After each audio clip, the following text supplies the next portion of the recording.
Welcome to Gas, the true story of a toxic train derailment. I'm Ron Scholl. Last time on Gas, the Missoula Hazmat team of Zeigler and Fidler finally discovered the location of the spill and were surprised to find that MRL was already on site. Meanwhile, the gas drifted east, forcing more evacuations. We now continue with Part 1, Chapters 9 and 10. Chapter 9, Entry. Epigraph. The gas completely took Alberton out.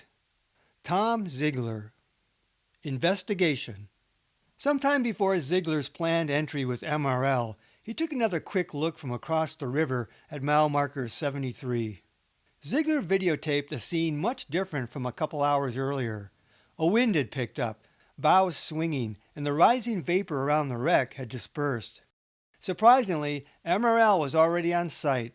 3 men walked along Reardon Lane and a rail link truck rolled by.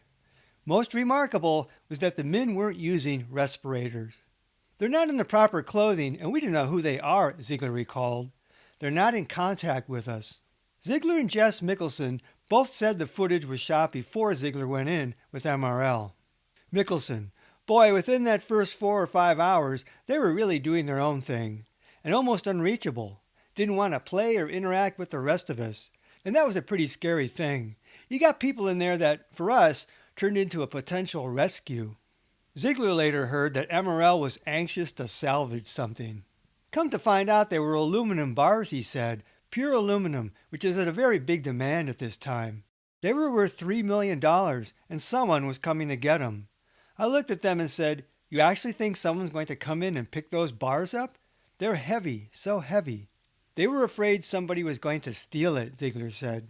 As the hazmat safety officer, Zeigler told MRL prior to the joint recon, "No one's getting in there to do anything because we don't know what we have as far as other chemicals potentially spilled." But apparently, MRL workers had already gone back in. Now, Missoula Hazmat and MRL would enter together in full protection. They would need it. Before 10 a.m., Zeigler returned to the Natural Pier Bridge for the entry with his driver. Fidler stayed at the bridge as backup. A 2-person MRL team would go separately. Everyone wore Level A personal protection equipment, or PPE. Level A included a full bodysuit and a self-contained breathing apparatus, or SCBA. Level B had SCBA, but a suit with less skin protection. Level C had a similar suit, but with only a full-face air-purifying respirator. Level D had no special suit and no respiratory protection. Zeigler had observed MRL on site earlier in Level D. Working in Level A or B was slow and exhausting, with 70 pounds or more of gear, including oxygen and respirator, bodysuit of stiff plastic, gloves, and cumbersome extra-large boots. Oxygen tanks limited working time to about 30 minutes. One trip was usually enough to tire a worker. Zeigler's team left Plateau Road to enter Reardon Lane, a dirt road that led to the railroad crossing. Zeigler monitored for chlorine and did not videotape. As Zeigler approached the tracks, to his right, east, the first 3 cars left behind by the engines remained upright. Reardon Crossing was conveniently clear in a large gap. Just west of the crossing, the next several cars were tipped over toward the north, revealing mangled undercarriages. While further west, a jumble of tankers and cars was visible, the Gordian knot. Immediately obvious from the south side was that the hopper of sodium chlorate had spilled a small pyramid of white grains on the track bed. Seemingly sprouting from the edge of this pile was a long bent rail arced high to the north, a symbolic gateway to the toxic tanks beyond. MRL's dirt access roads on either side of the tracks were largely blocked by debris from the derailment, so Zeigler's team crossed and followed Reardon Lane west between the river and the rail. On the north side lay 2 more small piles of sodium chlorate. Just to the west, the spillage from 2 lumber cars suggested a frame structure had been demolished.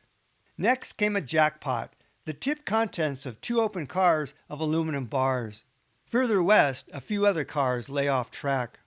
The main knot was 10 or 11 cars mostly perpendicular across the track or laying in the south ditch, all jammed into a rail length normally accommodating 3 cars.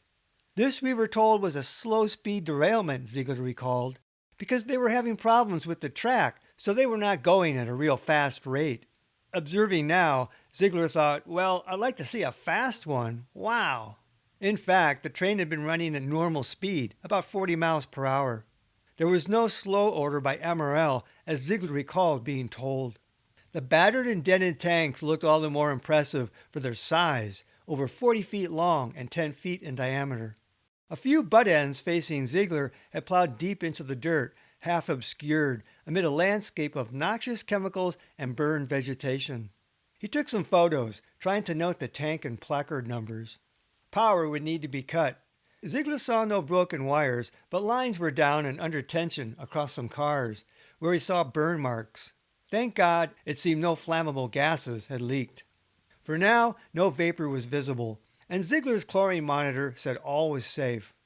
Zeigler and his driver removed their hoods, respirators at the ready. They drove back through the crossing and eased down the south access road until blocked by wreckage, and observed the tanks from that angle. Zeigler spotted a possible hole in a chlorine car. Right next to it was a black tank that actually was still leaking, he said. You could see a little bit leaking out. He now had its placard number, but didn't know what it was. MRL had mentioned a solvent car was leaking, the potassium cresslate. If the chlorine tank had a hole, this was beyond the expertise of Missoula Hazmat. The site began to stir. While we were there, it started off-gassing, he said, perhaps from the warming day. And I knew it's time to go. The rising gas looked like steam, basically. It was coming off the tank, and it was coming off the ground, he said. Zeigler was standing by his truck, preparing to leave, when a helicopter dropped in over the site. He was shocked. This guy was flying less than 100 feet above our heads when he came in.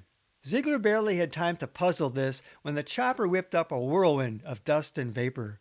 The downwash hit and was stirring everything up, he said, and our monitors were going off. Alarms and toxic fury.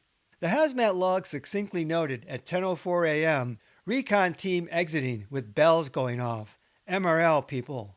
It all happened so fast, Zeigler didn't know which alarms triggered. They just went off and we took off, he said. He thought his alarm was set to tone at 10 parts per million, the IDLH. Once activated, an alarm could not be cleared without recalibrating the sensors. The men scrambled because no one was fully suited up. They'd been caught at the ready. As Zeigler's team sped off, he spotted the MRL crew running in their cumbersome suits to their vehicle. The incident was never publicized, but the hazmat log referred to the aircraft as a news helicopter. Sergeant Ball recalled it was a TV station using a contractor. Mickelson noted an ugly helicopter incident. The Missoula Rural Fire Department later noted no extremely high figures except 7 parts per million at the site when a helicopter flew over this morning. Other sources noted 14 to 17 parts per million near the scene on this day. Such levels were unsafe without SCBA, and any reading was just a moment in time and place. Zeigler recalled the chlorine killed the sensors on his monitor. At 10:10 a.m., the entry teams reported clear of the area, retreating to the Natural Pier Bridge to map the site. The updated Missoula Hazmat dispatch noting a, quote, light blue cloud drifting north across I-90. The, quote, grayish-blue cloud was 200 to 300 feet in elevation about a quarter-mile west of Alberton. This cloud appeared to match the description of the gray-blue cloud spotted just northwest of Alberton around 7:30 a.m., indicating it hadn't changed much in 3 hours, perhaps fed by more gas. Fidler recalled this main cloud floating around, a shade of gray. Missoula Hazmat also noted a second gas cloud at the site, likely stirred up by the helicopter and warming day. On the way back, Zeigler helped clear Alberton. He said, when we went into Alberton checking houses, we came across doorknobs that were green, corroded, oxidized. The gas completely took Alberton out, Zeigler marveled. Missoula Hazmat reported that of 4 chlorine tanks, 1 ruptured, all contents went into atmosphere and is empty, or nearly so. Hazmat believed an entire load of chlorine had vented, but the tank had not been checked for content. Hazmat added that other chlorine cars were possibly punctured as well. While the big cloud near Alberton lingered, more evacuations were possible if it began to move. Winds were expected to increase to 20 miles per hour tonight, possibly pushing any gas east. As a result of this entry, Missoula Hazmat understood that the site was a major technical job. Hazmat also reported on, quote, industrial cleaner, spent NaOH car with rupture that Zeigler saw leaking. Sodium hydroxide was but one ingredient of the potassium cresslate, which Missoula Hazmat had not fully identified. MRL, of course, had the material safety data sheets on it all along. Even at low concentrations, sodium hydroxide alone was a potent caustic chemical, either as a liquid or an entrained aerosol mist. At noon, Mickelson updated I.C. Waldron that sodium hydroxide was not the problem, almost empty. That the tank was nearly empty was another speculation, since the car was at an angle. But Paul Lazy, Assistant Chief of Planning for Missoula Rural Fire Department, warned that sodium hydroxide could react and heat up. Someone at the update said, spills are separated and not close. No hazard current. Chlorine gas is going up. Entry teams had observed that the cresslate had spilled into the ditch to the south and the ongoing chlorine gas was rising. But the damaged ends of the known chlorine leaker and the cresslate tank were touching. No one knew how these two tanks initially released their loads and whether they had mixed. Decisions about evacuations had been made without knowledge of what else had spilled, and only chlorine had been monitored. I.C. Waldron now understood that about 80 dry gallons of sodium chlorate had spilled, not a threat beyond the spill site. That the tank of potassium cresslate solution had ruptured, believed to have spilled almost all of its load, 20,000 gallons, and also considered not a public threat. And that at least one tank of chlorine had ruptured, believed to have lost all 180,000 pounds. Yet the site continued to vent gas in a plume generally rising up, and there was concern of other chlorine tanks leaking. 8 hours after the spill, chlorine readings were reported high only at the site, but monitoring had been very limited. A separate gas cloud of undetermined size hung above Alberton, in an odd blue-gray color not generally descriptive of chlorine or HCl vapor. A few residents also noted a bluish color associated with that morning's gas release. Chemist Garen Smith later said, I don't know where you would get the blue from. A light blue plume typically meant very fine particles from combustion. Site photos from around 8 a.m. April 11 later emerged, including video frame grabs taken from KPAX TV footage, revealing an interesting scene. A massive plume of white gas rose in indeterminate height from the tanks, billowing to the south and east. Ground zero appeared to be the ditch directly in front of where the ruptured chlorine tank intersected the potassium cresslate tank. Smith interpreted, this suggests to me that there is not a whole lot of wind. It looks like there is a mist being produced, an aerosolized mist. The sun warmed up the hillside and started a column of air rising, and this is being drawn off to replace that uplifted air. The whitish plume suggested an ongoing chemical reaction, perhaps as ice liquid chlorine thawed and resumed boiling. A bright yellow substance pooled between the chlorine and cresslate tank, as in the window of the letter A. The yellow appeared to be liquid chlorine, still pooled and perhaps iced over. An orangish substance coated the end of the ruptured chlorine tank and the upper half of the cresslate tank where the tank heads met, tapering off as if splattered upon. The orange color appeared to have splattered onto the other chlorine tanks as well, and on the adjacent ground. The original cresslate was called a dark burgundy color. Two chemical-filled tubes had ruptured side by side, bursting from their cracked heads. Chapter 10. Drift. By late morning, Mineral County moved their roadblock from Fish Creek east to the Sear exit. In the aftermath of the precautionary evacuations, fire officials wanted a hard zone for evacuation and to stick with it. Biggest concern, they said, is panic. We need Huson, 9 Mile, and Petty Creek monitors because of reports of smell of gas. There was a shortage of monitors, but 3 more were being flown into Missoula. The hard zone for evacuation was delineated as the Sear exit to 9 Mile exit. Any residents evacuated beyond this zone were allowed home later that afternoon. Any monitoring levels were not logged. Missoula Hazmat Zeigler recalled, the zone was based on everything, he said, including limited monitoring, though actually, at that time, I hate to say it, if we didn't smell it, well, we're fine type of thing. We just used our nose. Late evacuees included 84-year-old Ethel Reardon, whose eponymous lane ran by the derailment a mile east of her home. Reardon had been trapped all day. As Sergeant Dave Ball put it, she cannot get out due to the derailment blocking her driveway. Hazmat noted at 1:25 p.m. wind shift moving cloud downstream toward Reardon. Rising winds made a helicopter pickup impossible, so officials finally rescued Reardon by boat across the Clark Fork River, and she was ambulanced to Missoula. Norm Brovold Jr. and family refused to evacuate, holed up a few miles up West Mountain Creek. Sheriff Mickey O'Brien didn't force the issue after determining the house was far enough away and up in elevation to be safe for now. Nearly 10 hours after the derailment, visible gas was still reported near Alberton. Another site entry was planned for mid-afternoon, the second for Missoula Hazmat and at least the third for MRL, whose crew would now include a team from Georgia Pacific, manufacturers of the chlorine, that arrived from Washington State that afternoon. In advance of the entry, Missoula Hazmat first observed from the I-90 vantage point. At 2:55 p.m., Missoula Rural Fire Department noted tersely, "There is a fire at the site." At 3:10 p.m., Hazmat reported a recon team was going into the area without suits on to monitor. Mickelson said the industry chlorine experts felt it was safe with respirators, despite an apparent fire. The MRL team was already on site and Missoula Hazmat still gearing up when its recon team was abruptly reassigned to evacuate more residents up Petty Creek. Evacuation, West Fork of Petty Creek.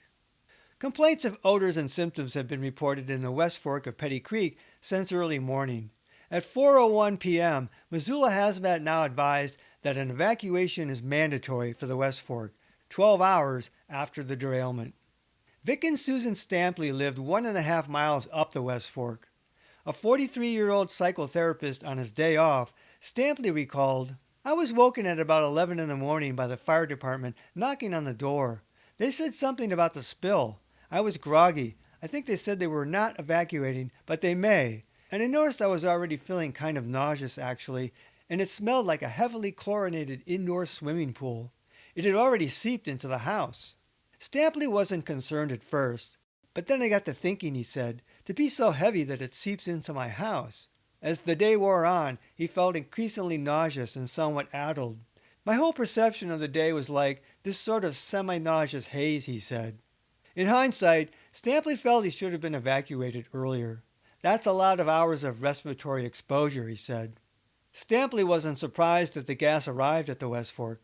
"I hadn't been worried until I saw the videotape of the spill on TV news. It's a real energetic plume, and it's going right up the hillside towards the saddle that separates the West Fork." Though current monitoring found nothing, residents' day-long complaints finally initiated a belated evacuation. Stampley eventually went to the ER because of respiratory irritation. In every area evacuated from the Alberton spill, the gas had already arrived. As Missoula Hazmat evacuated the West Fork, the MRL Georgia Pacific team continued their recon. At 4:10 p.m., MRL briefed Missoula Hazmat. "Small fire at site," they noted. "Assessment is being made right now." Over an hour had passed since the initial fire report. Then, with no further explanation, at 4:35 p.m., Missoula Rural Fire Department noted, "There is no fire. Not sure if there ever was." Mickelson said the update on the fire was reported solely by MRL. At 3:40 p.m., Missoula Hazmat reported light blue haze, no cloud. A large bluish-gray cloud or haze had lingered near Alberton for most of the day. The latest reading logged somewhere in Alberton was 0.4 parts per million. Officials believed weather conditions had kept the gas from migrating far, but the gas had spread west to Fish Creek and east at least to Huson, and up side drainages and perhaps over mountain saddles to the north and south.